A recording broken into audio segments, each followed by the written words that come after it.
The year of skinny pop and sugar-free Jell-O cups, we guzzled vitamin water and vodka, toasting to high school and survival, complimenting each other's thigh gaps, trying diets we found on the internet, menthol cigarettes, eating in front of a mirror, donating blood, replacing meals with other practical hobbies like making flower crowns or fainting,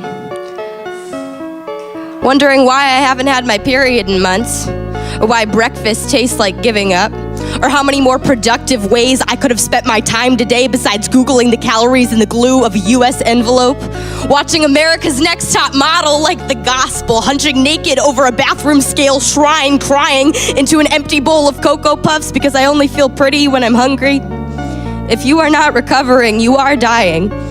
By the time I was 16, I had already experienced being clinically overweight, underweight, and obese. As a child, fat was the first word people used to describe me, which didn't offend me until I found out it was supposed to. When I lost weight, my dad was so proud he started carrying my before and after photo in his wallet. So relieved he could stop worrying about me getting diabetes, he saw a program on the news about the epidemic with obesity, said he is just so glad to finally see me taking care of myself. If you develop an eating disorder when you are already thin to begin with, you go to the hospital. If you develop an eating disorder when you are not thin to begin with, you are a success story. So when I evaporated, of course, everyone congratulated me on getting healthy. Girls at school who never spoke to me before stopped me in the hallway to ask how I did it. I say I am sick. They say, no, you're an inspiration. How could I not fall in love with my illness? With becoming the kind of silhouette people are supposed to fall in love with. Why would I ever want to stop being hungry when anorexia was the most interesting thing about me? So how lucky it is now to be boring.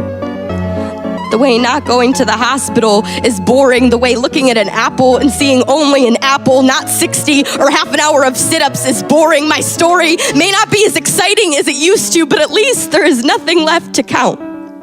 The calculator in my head finally stopped. I used to love the feeling of drinking water on an empty stomach, waiting for the coolness to slip all the way down and land in the well, not obsessed with being empty, but afraid of being full. I used to feel cold. I used to be proud when I was cold in a warm room. Now, I am proud I have stopped seeking revenge on this body. This was the year of eating when I was hungry without punishing myself. And I know it sounds ridiculous, but that shit is hard. When I was little, someone asked me what I wanted to be when I grew up, and I said, small.